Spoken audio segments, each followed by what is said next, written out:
Hai, kembali lagi di Markirol. Mari kita ngobrol. Dengar Riri di sini. Ya di sini.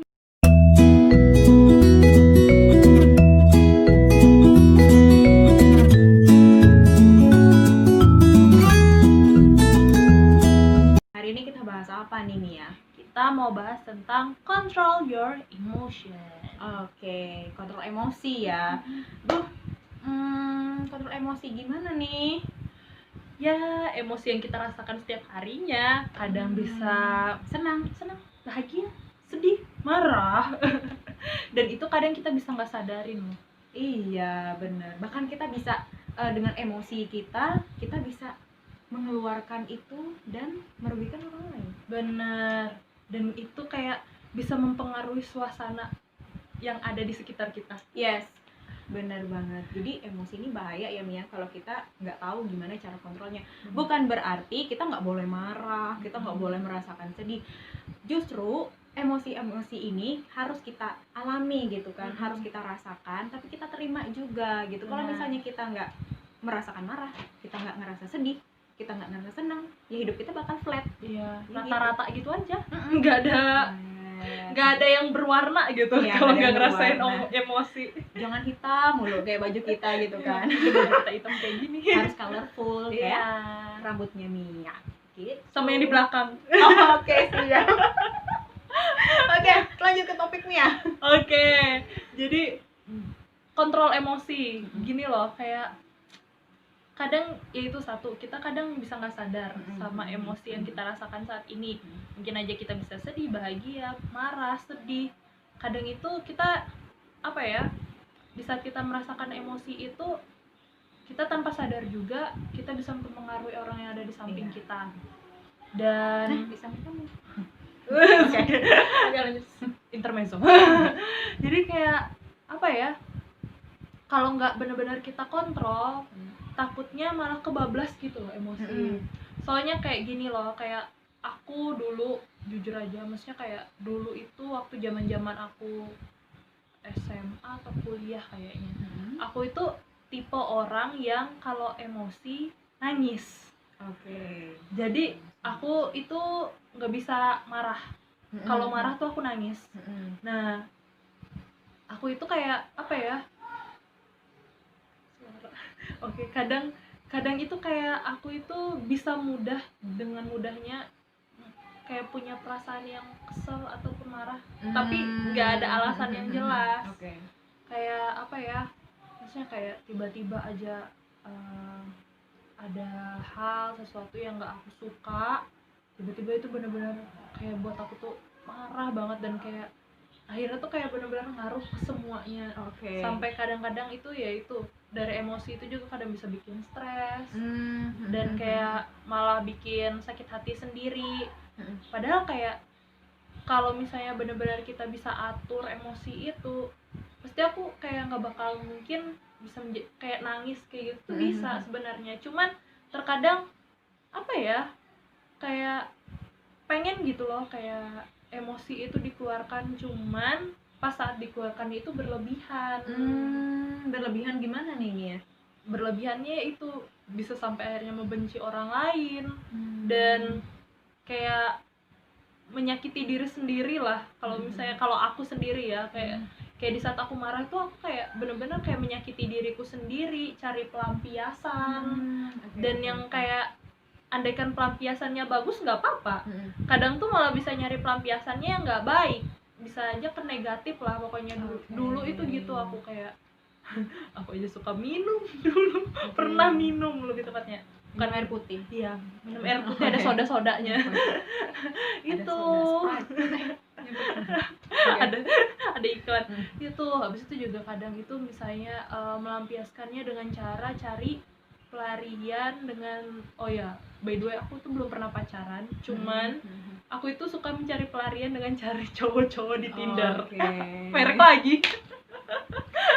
Intinya cari perhatian gitu kan. Iya. Ya, saking apa ya emosinya ini loh, kayak mau melampiaskan emosinya tuh, tapi karena nggak tahu kayak gimana, jadi ngelihatnya kayak untuk melampiaskan misalnya kayak cari cowok atau misalnya itu itu kayak cara menenangkan emosi, padahal itu sebenarnya nggak baik kan. Itu emosinya Mia ya, itu gitu emosinya loh. Mia. Itu emosi versinya Mia. Kalau misalnya aku lain lagi Mia. Kalau misalnya marah, aku dulu tipe orang yang langsung melampiaskan. Jadi aku nggak peduli gitu loh, nggak peduli dengan keadaan, aku melampiaskan. Dan selalu berujung menyakiti orang lain. Nah, habis itu akunya memang sadar gitu loh, tahu, tapi kayak ya udah gitu, nggak peduli, yang penting aku udah melampiaskan amarahku, ya sudah gitu. Tapi sampai akhirnya aku sadar gitu kan, ternyata kalau misalnya kita marah nggak selalu loh kita harus melampiaskannya. Kalau misalnya kita marah karena sesuatu yang mungkin ke-trigger gitu kan, karena ada sesuatu yang memancing emosi kita harus duduk dulu, harus diam, harus tenang dulu, kita tanya kenapa ya aku marah gitu loh. Kalau misalnya aku melampiaskan ini ke orang lain, apakah orang lain ini terluka atau enggak gitu. Apakah ini akan membawa penyesalan, apakah ini justru akan merugikan aku dan orang lain, intinya kayak gitu loh. Kenapa sih aku suka marah, intinya kayak gitu. Apa sih yang buat aku bisa emosi gitu kan, melampiaskannya tuh ke orang lain, intinya kayak gitu. Karena aku dulu juga nggak bisa ngerem kata-kataku kalau misalnya udah marah. Pokoknya kalau udah apa yang di dalam kepala tuh udah keluar semua. Jadi nggak taunya peluru itu tuh melukai orang lain, intinya kayak gitu. Dan sampai akhirnya sekarang kalau misalnya marah, diam. Dia bukan berarti mendam terus habis itu kita kalau udah stres sendiri, enggak. Kalau sekarang tuh lebih catat sih ya. Kalau aku lebih suka nulis, karena aku suka nulis, ya udah aku kalau misalnya lagi emosi aku nulis. Bukan dear diary, hari ini aku marah, enggak kayak gitu. Aku lebih nulisnya kenapa ya aku marah gitu loh. Apa yang membuat aku marah gitu. Kalau misalnya aku melampiaskan ini ke orang lain, apa sih untungnya gitu? Apa ruginya? Nah, jadi aku benar-benar mengenali emosiku dulu gitu kan. Karena aku juga ada baca salah satu artikel, kita tuh harus mengenal emosi kita dulu. Kalau misalnya kita sedih kenapa? Karena ada loh ya, pernah juga kan pasti kamu ngerasain tiba-tiba kita pengen sedih aja gitu. Benar. Nah, itu mungkin karena pertama juga ada faktor bawaan dari cewek gitu kan, kita sebagai perempuan. Karena kita nggak tahu tuh alasannya apa gitu kan, tiba-tiba pengen sedih aja gitu. Iya, benar. Nah, tapi ada juga sesuatu hal yang memang dari luar yang mungkin kita membuat pengen marah, emosi. Nah, itu harus hati-hati gitu. Kalau misalnya keadaan luar buat kita emosi gitu, kita harus kontrol dulu gitu. Kita bukan berarti kita aku nggak mau marah, aku nggak mau ini, aku benci marah, aku ini, nggak bisa juga. Kita harus terima gitu kan, terima dulu, kita harus ngerti gitu. Ininya apa sih, kayak mempelajari emosi sendiri gitu kan, mengenal. Jadi benar-benar kayak apa ya, mengontrol emosi lebih tepatnya, kayak apa ya, masa setiap orang pasti merasakan emosi lah. Iya, pasti. Namanya juga manusia. Iya, nggak mungkin mereka nggak merasakan emosi, kecuali dianya nggak sadar aja kali. Iya, bener. Pasti ngerasain, cuman saat apa ya, di saat kita emosi itu muncul, kembali kita sendirinya lagi, kita kayak gimana untuk menghadapinya. Kadang itu ya kalau yang di masa lalu ya yang ceritaku di awal itu, kayak misalnya cari pelampiasan bla bla bla gitu. Tapi kalau sekarang sih kayak aku tuh kayak lebih mikir kayak gini juga, kayak iya ya, buat apa ya emosi kayak gitu loh. Kayak kadang kayak mikir, buat apa ya aku marah-marah, maksudnya kayak apa sih yang aku dapat dari saat aku marah-marah. Di saat aku marah sendiri, apakah orang yang membuat aku marah ini bisa berubah dari aku marah? Apakah kayak aku bisa dapat jawaban saat aku marah? Enggak ada, malah kayak nyakitin dia sendiri. Cuman di saat aku punya rasa emosi itu, terkadang ada rasa kayak egoisku, aku pengen merasakan emosi ini. Kayak misalnya kayak aku tiba-tiba nangis sendirian di kamar dan kayak ngerenung, kayak kenapa ya aku disakiti kayak gini, kayak kenapa ya ini orang ini kayak yang sampai bikin aku emosi kayak gini. Itu kadang aku kayak gitu, jadi kayak di kamar habis itu nangis gitu. Tapi setelahnya, nah aku nerapin hal ini di saat aku benar-benar kayak punya emosi yang buat aku down banget sampai kayak benar-benar kayak di titik terendah mungkin. Aku tuh kayak langsung cari lagu, bukan lagu-lagu sedih ya, bukan. Jangan, itu bikin kalian makin down. Iya benar, makin itu sedih, makin sedih, makin mendukung. Nggak dapat apa-apa. Nah kalau aku caranya, aku tuh langsung cari lagu rohani, atau enggak aku cari gitar dan aku nyanyi lagu rohani. Dan lagu-lagu itu walaupun maksudnya lagunya kayak sedih, maksudnya kayak slow beat kayak gitu kan, cuman di saat aku nyanyi dan aku kayak bener-bener kayak ngomong ke Tuhan, Tuhan aku kenapa ya, maksudnya kayak aku nanya gitu, aku kenapa ya bisa sampai emosi ini kayak gitu kan, kayak nyanyi sambil kayak gitu ngomong dalam hati kayak gitu, benar-benar kayak di saat itu kayak ada pemulihan, kayak aku kayak pemulihan. Iya, kayak aku kayak ngerasa tiba-tiba sambil nangis tuh kayak plong, kayak kayak ada yang ngomong di belakang kayak gitu loh, kayak bilang kayak gini, tenang, kamu nggak sendiri, kamu ngapain harus marah-marah terhadap orang yang mungkin kamu merasa dia mengecewakan kamu, itu buat apa, kamu nggak dapat apa-apa, jangan kamu menanggungnya semua sendiri, kamu serahkan sama Tuhan.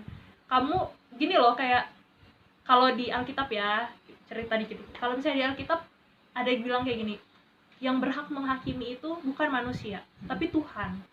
Karena di saat kita menghakimi orang yang ada di sekitar kita yang mungkin mengecewakan kita, itu tuh apa gunanya?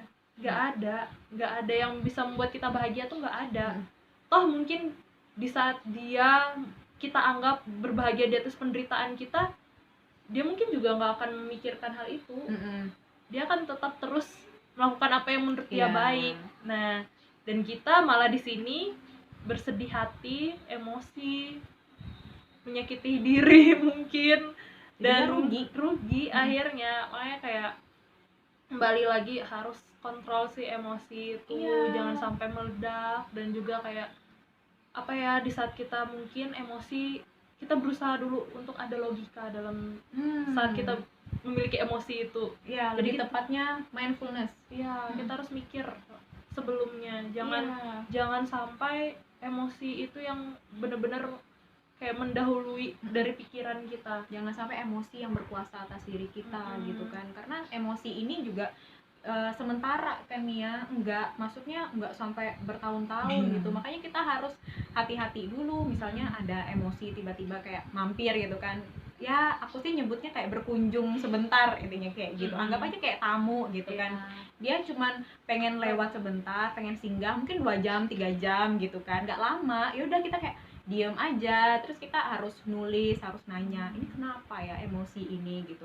Makanya kalau untuk aku pribadi juga emang terbantu itu memang nulis ini ya. Di saat nulis, puji Tuhannya sekarang bisa gitu, walaupun sampai sekarang juga aku masih belajar kok gitu kan. Namanya juga emosi nih, ngontrol emosi itu nggak mudah. Nggak gampang, tapi benar-benar bukan berarti nggak boleh marah lagi dong, bukannya kayak gitu. Tapi kita harus lebih bisa mengontrol lah, lebih bisa menerima dan merasakan kalau emosi itu mampir, berkunjung, datang gitu kan. Jadi biar kita kita jangan sampai dari emosi kita kan akhirnya merugikan orang lain kan. Makanya kita benar-benar harus hati kita cek terus, kita harus kendalikan emosi kita, jangan sampai sampai meledak tuh jangan. Soalnya ya apa yang kita dapat di saat kita meledakkan emosi yang ada, toh ruginya kita sendiri nanti akhirnya. Nanti orang lain malah jadi kayak gak mau deket-deket sama orang ini gitu kan. Nyebelin orangnya. Nyebelin banget gitu kan. Bukan nyebelin yang gimana, ini nyebelin yang benar-benar nyebelin, kayak kok marah-marah terus, kok nggak ada apa sih gitu kan. Ya itu, jadi kayak benar-benar hati kita tuh selalu benar-benar dikoreksi, kita rawat, kita jaga. Betul. Dan ya hiduplah dalam penuh kesadaran gitu kan. Mindfulness sih, kita harus benar-benar menyadari emosi, menyadari pikiran kita, menyadari isi hati kita. Itu sih kalau dari aku. Pokoknya jangan menolak sih dengan emosi yang ada. Maksudnya kayak nggak salah untuk emosi, cuman di saat kamu menunjukkan emosimu, apakah kamu pengen menunjukkannya itu sebagai untuk merugikan orang lain, atau kayak refleksi untuk diri sendiri gitu loh. Itu emosilah dengan cara yang berkelas. Oke, siap. Oke, cukup sampai di sini dulu pembahasan hari ini, dan sampai ketemu di episode selanjutnya. Bye.